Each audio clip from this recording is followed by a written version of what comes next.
bienvenidos un día más a Uncoded. Yo soy Gia Mituali y en este espacio os acerco a las voces más renombradas a nivel internacional. Mi misión es aprender y que vosotros podáis aprender junto a mí, si mi gata lo permite. Tita, basta. Hoy vamos a hablar de la manifestación de la mano de la doctora Tara Swart en The School of Greatness, el podcast de Lewis Howes. La doctora Swart es médica, psiquiatra y doctora en neurociencia por la Universidad de Cambridge. Ha dedicado su carrera a entender cómo funciona el cerebro y cómo podemos usar ese conocimiento para cambiar patrones, tomar decisiones y vivir con más intención. En su libro The Source se adentra en algo que muchas veces se ha presentado como un misterio espiritual, que es la manifestación. Lo interesante es que ella lo explica desde cómo funciona realmente nuestra mente dentro del entorno en el que vivimos y cómo nuestro cerebro detecta patrones y da significado a lo que se percibe. Nuestra invitada especial de hoy ya está aquí. Hola. Tiene otro libro llamado The Signs, donde explora las señales y sincronicidades, o lo que muchas personas, en las que me incluyo, lo interpretamos como mensajes del universo. De nuevo, lo lleva al terreno del cerebro y nos habla de cómo nuestra mente filtra la información, cómo funciona realmente la atención y de por qué empezamos a ver señales cuando nos centramos en algo en concreto. Como os he dejado entrever, en este episodio hablaremos acerca de la manifestación ligado a la ciencia. Así que empecemos por definir qué es realmente la manifestación, cuál es la ciencia que hay detrás y cuáles son los primeros pasos que debemos de dar para empezar a aplicar este concepto en nuestra propia vida. Bueno, chicos, también quiero aprovechar porque se me sugirió y la verdad es que me pareció buena idea, que es que durante los diferentes episodios vamos tratando muchos conceptos y a veces puede parecer un poco lioso. Yo es verdad que al haber escuchado como mucho de este tipo de contenido a lo largo de los años, voy hilando a medida que voy escuchando. Pero sí que puedo entender que si hay conceptos que es la primera vez que los escucháis, pueda crear confusión. Aunque si os habéis dado cuenta hasta ahora, durante todos los episodios, por muy diferentes que puedan parecer, siempre tienen conceptos hilados entre sí, ¿no? Por ejemplo, aquí vamos a hablar sobre la manifestación, pero realmente también estamos hablando sobre objetivos y de cómo cumplirlos, que podría vincularse al capítulo de Oliver Burkeman, que si no me equivoco era el capítulo número 4 de cómo ser productivos sin morir en el intento, básicamente, y comparten cosas aunque sean conceptos diferentes. Entonces yo creo que por ahí va un poco el tema de que a medida que se vayan haciendo vídeos se irá hilando. Pero dicho esto, que me enrollo, se me sugirió hacer vídeos a lo mejor más cortos explicando esos conceptos, y como quiero seguir fiel al concepto inicial, que era acercaros a entrevistas de personas famosas o angloparlantes que hacen entrevistas muy chulas y por lo que sea no están a vuestro alcance de manera tan fácil. Quiero seguir haciendo eso, pero entendiendo que a lo mejor se puede hacer lioso ver tantos conceptos a la vez, voy a intentar hacer vídeos más cortos de algunos conceptos y voy a empezar con este episodio, con este episodio, y luego ya veré si sigo a medida que vaya haciendo episodios nuevos coger carrerilla con esos, o si también cogeré de episodios de antes y haré pequeños vídeos, ¿vale? No sé, iré viendo un poquito con la marcha, ¿vale? Nuestra entrevistada aborda la definición de manifestación desde varios ángulos durante la conversación. Por un lado, habla del camino práctico hacia la manifestación y lo conecta directamente con la neuroplasticidad. La neuroplasticidad es la capacidad que tiene nuestro cerebro de cambiar, de mejorar y de crecer. Esto implica que si el cerebro puede cambiar, entonces también puede cambiar nuestra forma de pensar, nuestra forma de actuar y la manera en la que gestionamos nuestras emociones. Basado en esto, la manifestación realmente es establecer un objetivo o elegir un resultado y tomar las acciones necesarias para que se haga realidad. El proceso neurológico para poder cumplir estos objetivos empieza por tener mayor conciencia. Tener mayor conciencia implica entender por qué nuestra vida no está resultando en como quisiéramos, porque nos encontramos estancados o porque cometemos los mismos errores constantemente. Entender el por qué nos permitirá entender qué es lo que nos está limitando, cuáles son nuestros obstáculos y cuáles son las acciones y actitudes necesarias que debemos de implementar para empezar a ver resultados. Hay que tener en cuenta que no se trata de tomar acción de inmediato. Nuestra doctora define el proceso de tener éxito cumpliendo un objetivo en 4 fases. La fase número 1, como acabamos de comentar, es la conciencia sobre el hecho que queremos mejorar. Entiendo que es lo típico que se dice, que lo primero es admitirlo. Creo que básicamente es eso, es ser consciente de que estás haciendo algo mal o que hay algo que quieras mejorar. La fase número 2 es de ser y no hacer. Esto es por lo que decíamos que no hay que tomar acción de inmediato. Esto implica una atención enfocada hacia nosotros mismos, por ejemplo, dándonos cuenta de hábitos o patrones de pensamiento y comportamiento que se han ido repitiendo a lo largo de los años y que nos llevan a seguir teniendo los mismos resultados no deseados. La fase número 3 es implementar estas acciones, actitudes y o comportamientos que necesitamos realizar para conseguir los objetivos que sí deseamos y analizar si estos nuevos hábitos y patrones realmente son ciertos, es decir, si realmente son la causa de dichos resultados no deseados, para saber si seguir por ese camino o si debemos de probar otra cosa. Y la última parte, nuestra doctora dice que realmente no es una fase, sino la responsabilidad propia de seguir implementando estos micro hábitos. Porque cabe destacar que el camino a la mejora no es un camino en línea recta y nos vamos a encontrar con tramos a la alza donde notaremos que vamos por buen camino y en otras ocasiones notaremos tendencia a la baja donde veremos que hemos aplicado viejos hábitos sin querer. Esto lo digo porque muchas veces confundimos y creemos que cuando cambiamos un hábito siempre va a ir para arriba, pero en verdad los cambios tienen, pues como acabo de decir, tendencias a la alta y tendencias a la baja.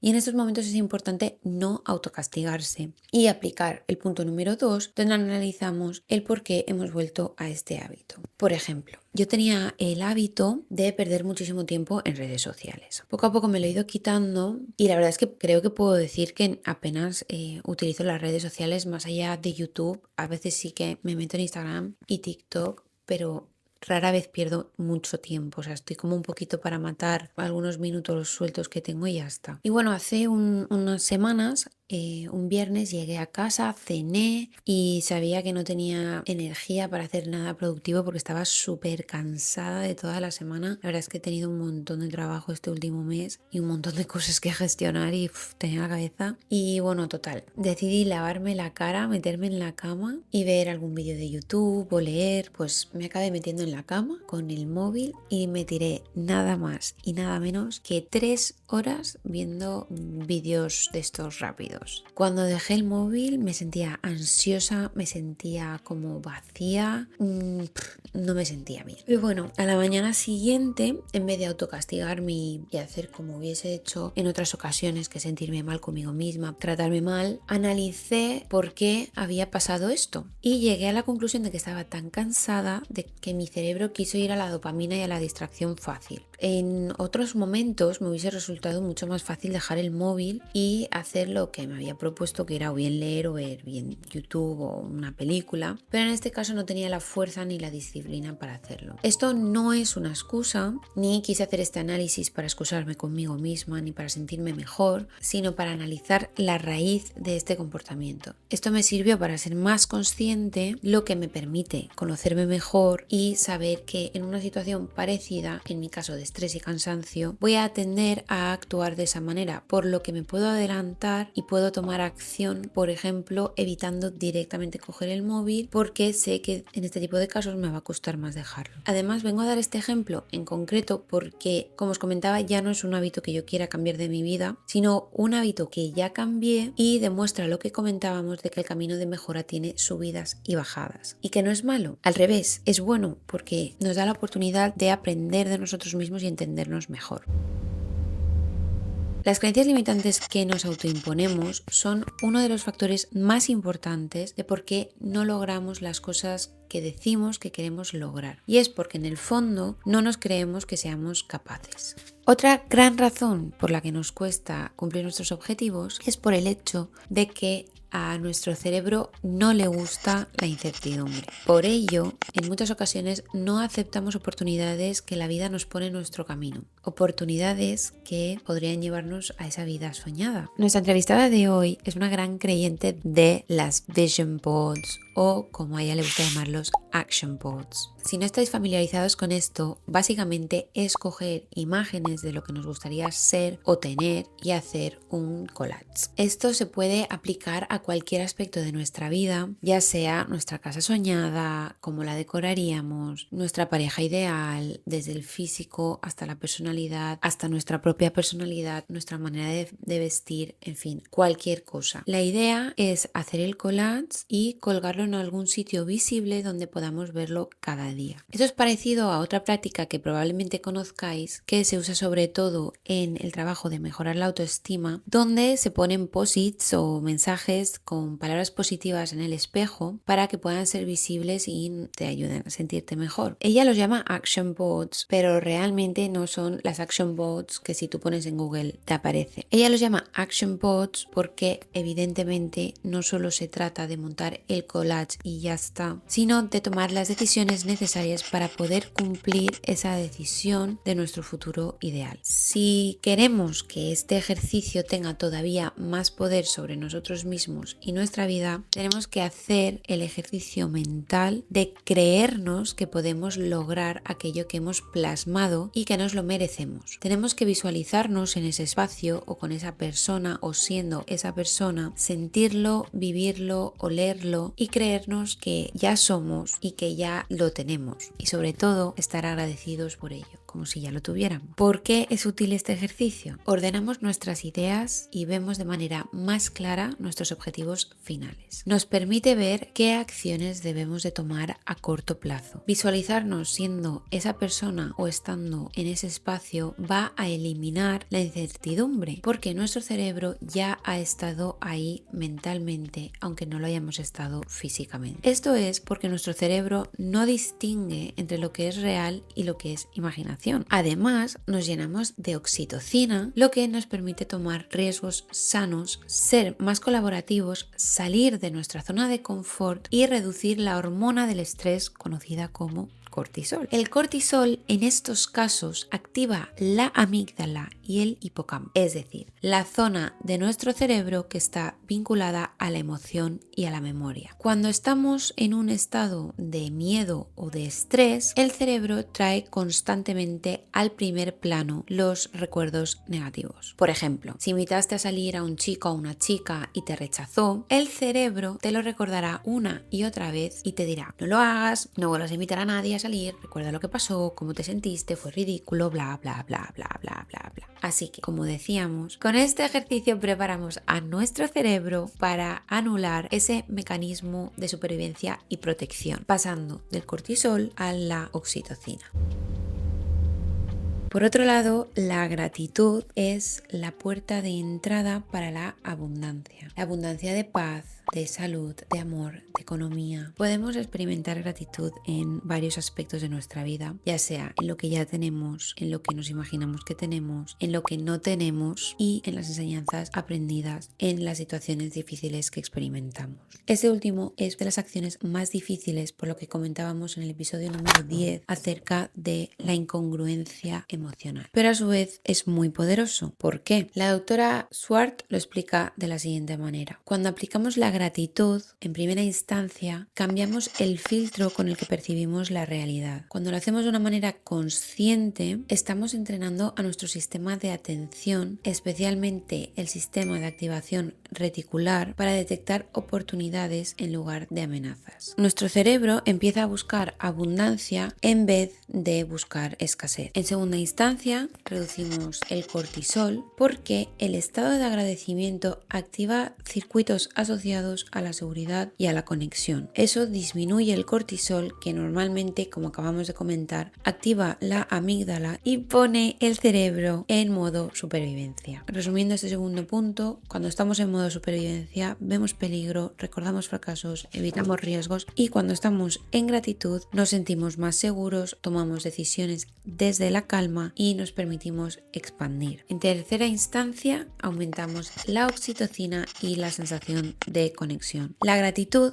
genera emociones como amor, paz y conexión. Esto favorece la liberación de la oxitocina, que está vinculada a la confianza, cooperación y apertura. Y desde ahí es mucho más fácil crear relaciones sanas, atrevernos a nuevas oportunidades y salir del estado de escasez mental. Y por último, nos saca del rol de víctima. Cuando agradecemos incluso las situaciones difíciles, aunque sea por la enseñanza, estamos cambiando la narrativa interna. Pasamos de por qué me pasa esto a mí a qué puedo aprender de esto. Como habéis podido observar, las action boards y la gratitud comparten beneficios, por lo que aplicar ambos ejercicios a nuestra vida podría cambiar drásticamente nuestras experiencias.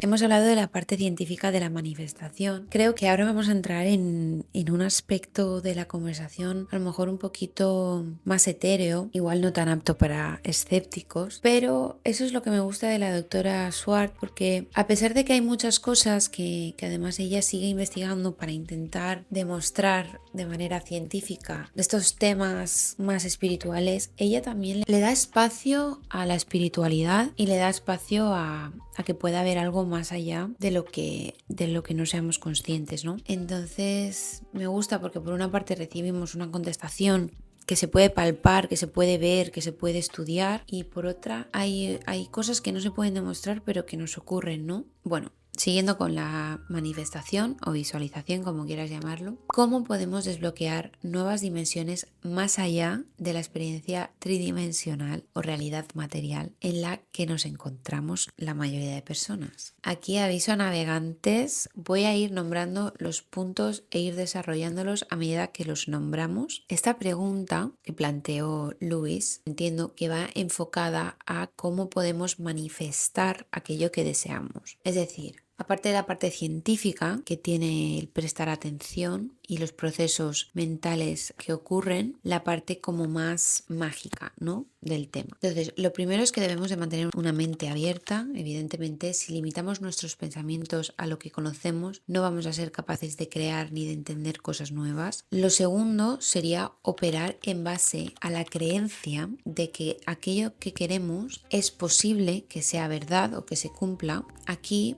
nos pone el ejemplo de que si existiera la posibilidad de conectar con una quinta dimensión, donde por ejemplo nos permitiera conectar con personas que ya no existen en esta tercera dimensión porque han fallecido, pues esta posibilidad es algo que a muchos de nosotros nos gustaría poder hacer, ¿no? Pues básicamente sería operar en base a que esta afirmación es una posibilidad y que se puede conseguir. Para cada persona, siguiendo este mismo ejemplo, esta experiencia se podría experimentar de maneras diferentes. Richard Grant decía públicamente que estuvo tantos años casado con su mujer que sabía perfectamente la respuesta que ella le daría, por lo que mantenía conversaciones con ella en su cabeza, respondiéndose como se respondería a su mujer. Este último ejemplo me gusta porque incluso las personas escépticas o más lógicas podrían aceptar este tipo de trascendencia sin necesariamente aceptar que es por la existencia de una quinta dimensión, ¿no? Porque al final puedes decir es imaginación, o si tú crees que pueda ser otra cosa, pues es otra cosa, es lo que tú quieras creer. Otro ejemplo podría ser la religión, donde quien es espiritual en ese sentido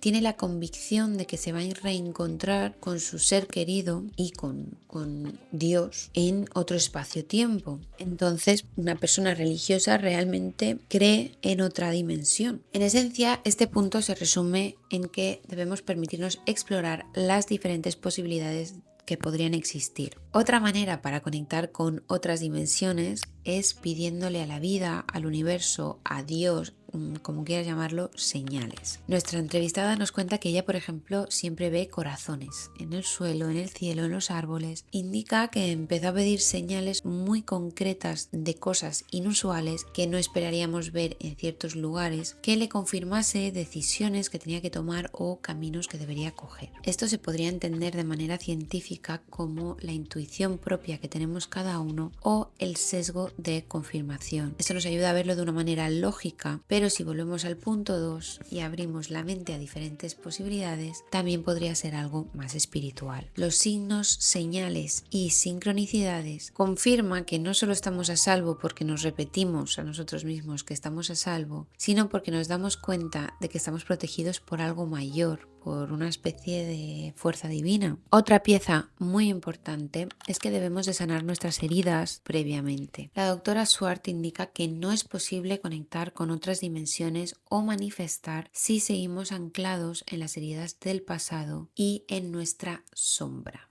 Voy a explicar brevemente esto, ¿vale? El arquetipo de la sombra, según Carl Jung, no es simplemente lo malo que hay en nosotros mismos. La sombra es todo aquello que no encaja con la imagen que queremos tener de nosotros. Son los rasgos que reprimimos y los impulsos que negamos. Puede ser envidia, rabia, celos, orgullo, pero también pueden ser talentos, deseos o potenciales que nunca nos permitimos desarrollar porque no encajan en cómo creemos que deberíamos ser. Jung decía que muchas veces la sombra se manifiesta a través de la proyección. Esto viene a ser aquello que más nos molesta de los demás, suele ser un reflejo de algo que vive en nosotros, aunque no lo queramos reconocer. También puede aparecer en sueños o en reacciones emocionales desproporcionadas. Por lo que comentan, parece que todo viene dado por el hecho de que cuando somos pequeños dependemos de nuestros cuidadores principales. Por eso, si hay algo de nosotros que a ellos no les gusta, vamos a intentar reprimirlo al máximo, como un método de supervivencia, ya que por nada del mundo queremos que nos abandonen. Y lo que nos acabamos encontrando es que llegamos a la adultez en muchas ocasiones sin siquiera ser conscientes de esos rasgos, porque los hemos reprimido tan profundamente que prácticamente han quedado fuera de nuestra conciencia. Sin embargo, conduce a muchos aspectos de nuestra conducta subconsciente. Volviendo al hecho de que debemos de sanar previamente, indica que es porque si sumamos nuestras heridas del pasado con nuestra sombra, lo que termina pasando es que conectamos y muchas veces nos vinculamos con personas que comparten heridas emocionales parecidas a las nuestras. Es decir, conectamos con personas que están a nuestro mismo nivel en cuanto a herida psicológica se refiere. Y también ocurre a la inversa. Dejamos atrás a ciertas personas cuando nosotros hemos evolucionado más allá de esas heridas y estas personas no. Nuestro entrevistado nos brinda una definición algo más esotérica de lo que sería manifestar y nuestra entrevistada está de acuerdo con él. Y es que manifestar es entender que cada pensamiento no es neutro. Cuando pensamos en algo con intención, estamos enviando una señal a nuestro entorno, a nuestra conciencia y de alguna manera al propio espacio-tiempo. Es asumir que aquello en lo que enfocamos la mente, especialmente si lo hacemos de forma constante, empieza a marcar una dirección en nuestra realidad. Y que si además del pensamiento lo acompañamos de amor, gratitud, paz y sensación de abundancia, no solo estamos imaginando algo, sino que estamos emitiendo una señal coherente hacia el exterior. Una señal que con el tiempo tiende a volver a nosotros en forma de experiencias, oportunidades o cambios alineados con ese estado interno. Desde esta perspectiva, manifestar no es solo desear, es pensar y sentir de manera tan consistente que acabamos creando una correspondencia entre nuestro mundo interior y lo que vivimos físicamente o en el mundo exterior. Todo esto puede sonar a cuento de hadas. Y es cierto que esta definición en el sentido estricto no es demostrable mediante estudios, de momento. Sin embargo, hay numerosos estudios que demuestran los beneficios que tiene la meditación sobre nuestro cuerpo y nuestra mente. Y al final del día, ¿qué es manifestar sino meditar sobre aquello que queremos lograr? A modo de recordatorio, la neuroplasticidad, como comentábamos al principio, podría ser la parte tangible y científica de esta definición. El entrevistador Lewis plantea la pregunta de cuál sería la mejor manera de reconfigurar nuestro subconsciente para poder conseguir aquello que deseamos. Nuestra entrevistada indica que debemos empezar por lo básico, que sería la parte física. Aquí indica que debemos de comer una dieta equilibrada y rica en nutrientes, grasas saludables, proteínas y fibras. Debemos de dormir adecuadamente, debemos de mantenernos hidratados y mantenernos físicamente activos, lo cual no necesariamente implica ejercicios de alto impacto, pero sí que debemos de andar o de intentar movernos cada día. Y por otro lado, nos encontramos con los aspectos más mentales, que implicarían meditar, pasar tiempo en la naturaleza, adoptar una mirada apreciativa de gratitud, que básicamente es permitir ver lo bello en las cosas cotidianas, el acto de crear también, que esto se lo hemos comentado en básicamente todos los episodios hasta ahora. Y se plantea también una pregunta que me encanta, que es que ¿cómo puede alguien cambiar de estado cuando está atrapado en un estado de escasez o de baja energía, donde parece que todo les va cuesta arriba y cualquier intento de empezar algo nuevo o de mejorar su vida parece demasiado grande? Esto le pasa a muchísima gente. La doctora comenta que hay muchas maneras de conseguirlo y que además están avaladas por cientos de estudios, pero ella señala que para ella lo que tiene un impacto increíble es implementar micro hábitos, que básicamente se trata de cambiar hábitos de una forma que pueda parecer insignificante, como puede ser, por ejemplo, beber 2 vasos más de agua al día o levantarte media hora antes. Por pequeño que parezca el cambio, los hábitos son acumulativos y poco a poco, mejorando un 1% cada vez, podemos llegar a nuestro objetivo final del 100%, porque 1 más 1 más 1 más 1 más 1 son 100, ¿vale? ¿Cómo podemos ser más magnéticos y atraer nuestros deseos? La manera en la que responde a esta pregunta es muy interesante. Pone de ejemplo el hecho de que habitualmente cuando buscamos a una persona, a nuestra media naranja, sabemos exactamente qué atributos y cualidades queremos que tenga esa persona. Tenemos una especie de lista de nuestra pareja ideal, ¿no? Esto es así. Pero rara vez existe esa lista a la inversa. Es decir, ¿qué vamos a aportar nosotros? ¿Estamos a la altura de lo que pedimos? Porque evidentemente, si no estamos a la altura, no lo vamos a conseguir. Y de igual manera para el resto de nuestros deseos. Tenemos que tener en cuenta que lo que queremos no es gratis. Viene con obligaciones o necesidades de manutención. Por lo que para poder recibir lo que queremos, debemos de estar a la altura. De hecho, ahora mismo me estoy leyendo un libro chulísimo que se llama El poder de tu mente subconsciente, de Joseph Murphy, y pone un ejemplo que es igual de válido que el de la pareja. Y es que muchos de nosotros queremos ganar más dinero. En cambio, ganar dinero habitualmente viene de la mano de más responsabilidades, de más trabajo, de más presión. Y el autor plantea, ¿estamos dispuestos a invertir nuestro tiempo y nuestra energía? Porque si no lo estamos, lo más seguro es que no consigamos ese dinero que soñamos. Tenemos que ser el estándar de aquello que queremos. Debemos de encarnar nosotros el mismo nivel, las cualidades o el comportamiento que deseamos recibir o alcanzar.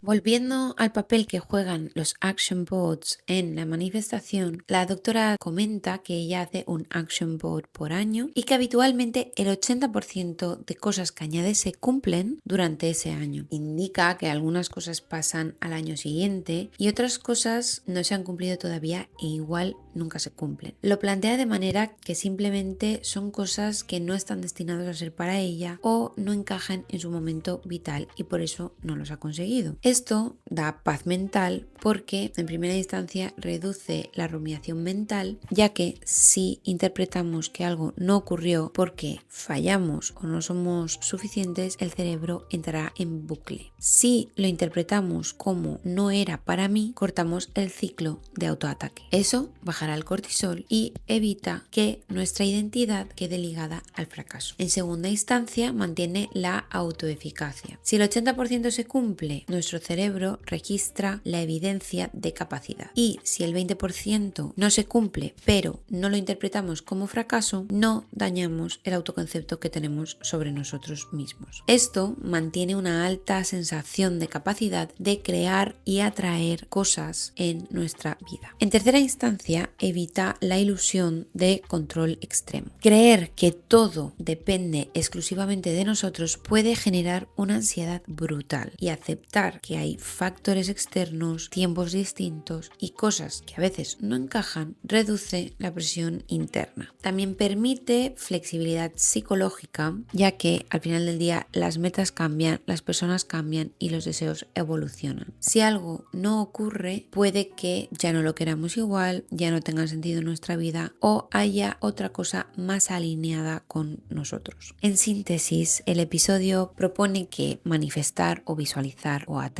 es reconfigurar patrones mentales, actuar de manera coherente con lo que uno desea, mantener constancia mediante pequeños cambios acumulativos y desarrollar una narrativa interna que favorezca el crecimiento en lugar del autosabotaje. La idea central no es esperar resultados externos, sino transformar los procesos internos que influyen en ellos. Con esto terminamos el capítulo, espero que os haya gustado. Voy a dejar desarrollados los conceptos que os he comentado y si hay alguno que no he señalado y que os gustaría que desarrollara, por favor, hacedmelo saber en comentarios. Muchísimas gracias por quedarte hasta el final y recuerda dar like, suscribir, compartir y darle a la campanita para no perderte ningún episodio.